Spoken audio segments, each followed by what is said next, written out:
Hello YouTube. Today I am in the city of Brantford, and I'm at a City of Brantford trails, including the Gordon Claves Grand River Loop.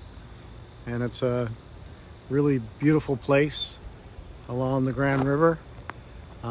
It's a beautiful day. It's about 20 something degrees out, which is pretty good for near the end of September. And I'm going for a walk. And today I want to talk about inequality. You know, we've heard so much in the last little while, whether it be about Black Lives Matter or the pandemic causing all the issues that it has caused with the frontline workers are a perfect example where these people have had to get up and go to work every day throughout the pandemic, while a lot of us have had the privilege of being able to stay home and take care of our health. Now, there is a throne speech today by our Prime Minister in Canada, and he is going to be talking about just this, income inequality. And one of the things that's supposedly on the table in Canada is a guaranteed basic income.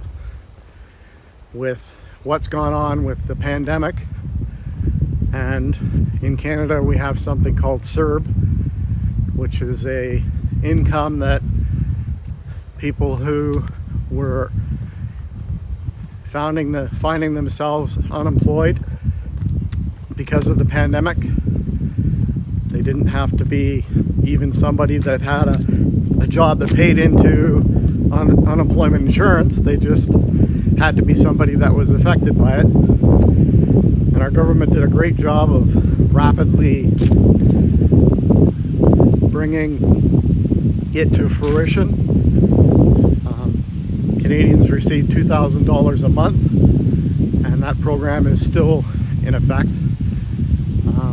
It started in March, end of March and April, and that has brought the discussion about having a basic income. Now, we have so many people in our country and across the US as well, all over the world, people that basically are starving on the streets, have a hard time putting a roof over their head, have all kinds of mental health issues, and on and on. And we're in the 20th century, 2021 almost, and this shouldn't be happening. There shouldn't be anybody living on the streets. The amount of wealth that is in this world, it's baffling that it took a pandemic for places like California and in Canada, different parts of Canada. It took a pandemic for them to take people off the street and put them into buildings with a roof on it and provide these people with food and shelter. Why does it take a pandemic for us as a world to do the right thing? I really hope that this pandemic does a few things, which in my opinion should have been done a long time ago. One of them is the fighting of greenhouse gases. The fact that it seems so many in the US think it's laughable that it's a fake thing, greenhouse gases. There's wildfires all over the world. because of the heat, the temperature, the forests are just too hot and they self-combust. When the pandemic broke and all of a sudden people had to work from home, the haze over California disappeared magically. And the same thing in China. The air quality increased tremendously. So I guess what I'm trying to say is I really hope that people can take to heart and understand that we need to, as a world, start taking care of each other. We really need to. Not everybody can be a CEO, and not everybody can be, a high functioning society member that makes piles of money. There's people that get caught when their pants down, so to speak. I was one of them. Had to retire at 60 on disability because of health problems. And it doesn't matter how people get there.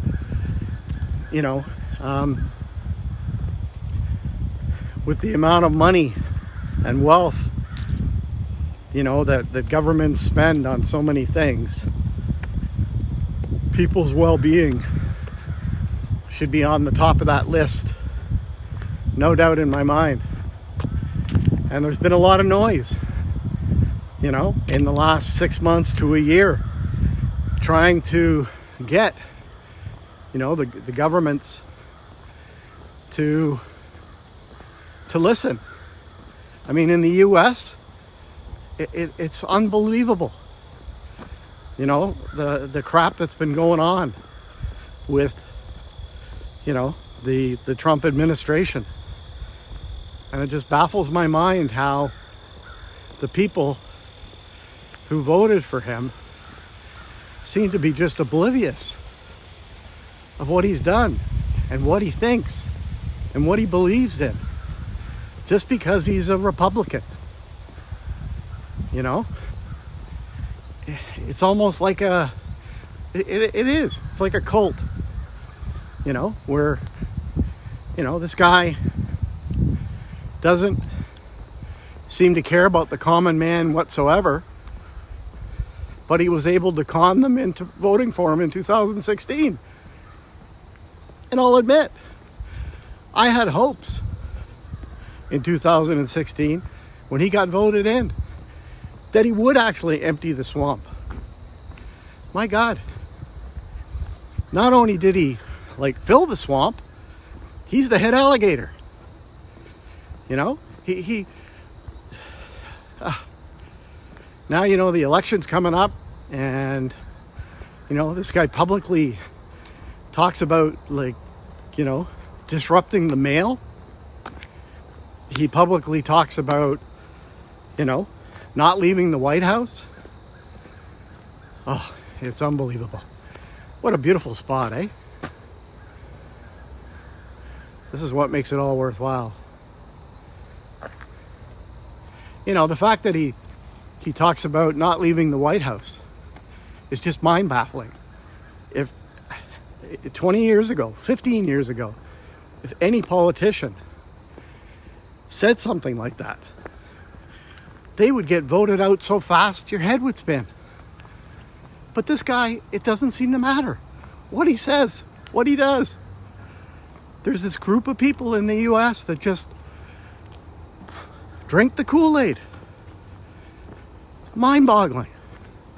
And I'm not even a US citizen, but as a Canadian, I'm terrified of this guy being voted in for another term. When he says things like, if I'm voted in again, I'm going to change the laws for I can be voted in a third time. Is it a banana republic? Is there actually going to be any laws in the US? Wow. Anyhow, getting back to, humans helping humans. I really have a different viewpoint myself personally in the last 6 months that I had before. You know, when I was younger, I was somebody who owned their own business part of my life, and I was a go-getter. You know, I worked very hard, and you know, unions, I thought they were the worst thing on the planet. But now that I'm somebody that, you know, is disabled, and somebody that is, you know, that can no longer work and have to rely on people to take care of me, in the sense, you know, I you know, my wife's the breadwinner, and I'm very lucky to have her. And I know that, you know, the government has done some things for disabled people in the last 6 months, but really not very much at all. You know, they promised us $600 for people that use the disability tax credit, but they've never sent the money. And, you know, so I think as a people, we really need to start thinking about others instead of ourselves. And, you know, I've been trying any way I can, you know, to help anybody I can in any way that I can. And you can be rest assured, when this pandemic is done, you know, this person, even though I'm limited in what I can do and can't do, I will be out volunteering any way that I possibly can to help others, because I think it's time. You know, like I said, we have Black Lives Matter. I think there has to be a all lives matter. There's no doubt in my mind. So, and I think there's lots of people that have thought this way for a long time, but for whatever reason,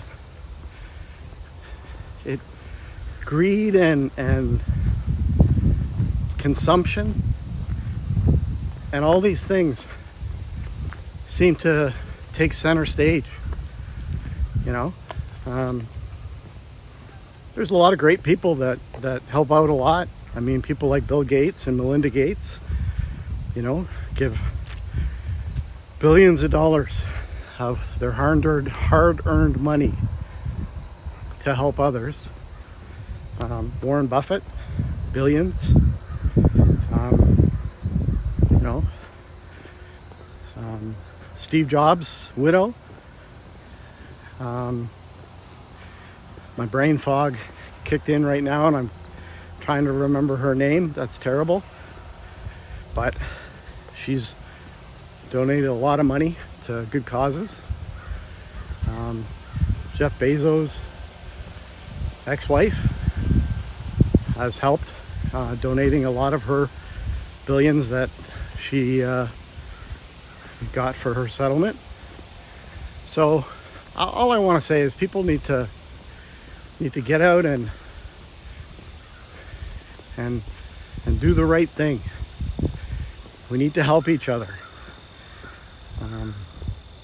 You know, and talking about the basic income in Canada or the US, doesn't matter. Canada would be, I think it would be the greatest thing since sliced bread. You know, we have so many programs in Canada. I mean, there's disability, but there's also provincial programs. And these programs don't really do anything to help anybody. They just provide money. And then you've got welfare. So if you take all these expenses that the government has, and you combine them all into one integral benefit with some, with some, there's that fiber fog again. Combine them all into income with the ability for people to get training and do whatever they can do without the chance of losing their benefits. Nobody would. I honestly don't believe anybody doesn't want to contribute to society. I guess you just have to walk a mile in somebody's shoes before you understand, how easy it can be to get pushed aside. And, I know there's people in this world that, they have all kinds of issues, and all of a sudden, they're 80 years old and they're running a marathon. Well, that's great, and that's good for them. But not everybody is the same. Not everybody has the same ability to do what they can do. So basic income in Canada would be a huge step forward for our citizens. There's no doubt in my mind. When we had a pilot program in Ontario, there was stories in the newspapers about people who, were lifted up and able to, rent a decent place to live and put food on the table and all the rest and contribute. It was people who started, businesses, little businesses, because there was enough money. They were all of a sudden able to, instead of having to stay home and look after their kids, they were able to, get part-time jobs or whatever the case may be. So I really hope that Canada can put something like this in place, because I think the benefits would far outweigh the expense.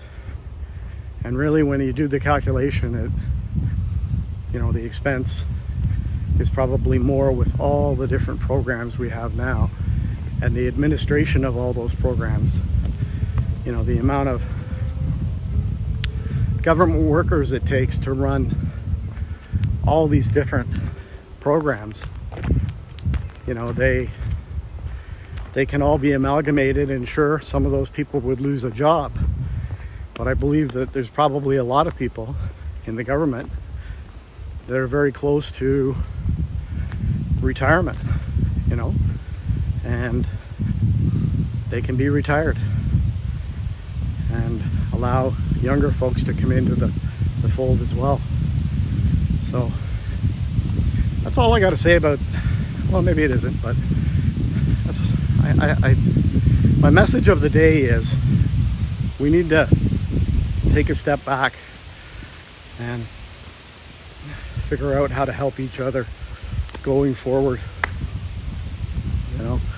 Whether it be wearing a mask, even though you don't really believe in it. I don't understand how you can't believe in wearing a mask helps you and the other person.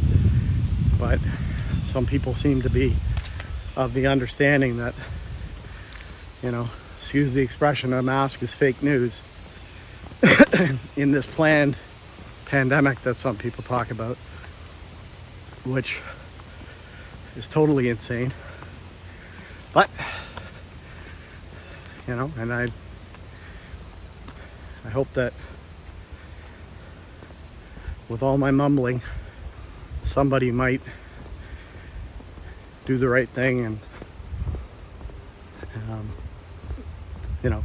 take the time to help somebody else. So, that said, I hope everybody is healthy and well. And as always, thanks for listening, and good health and great family, and talk soon. Bye now.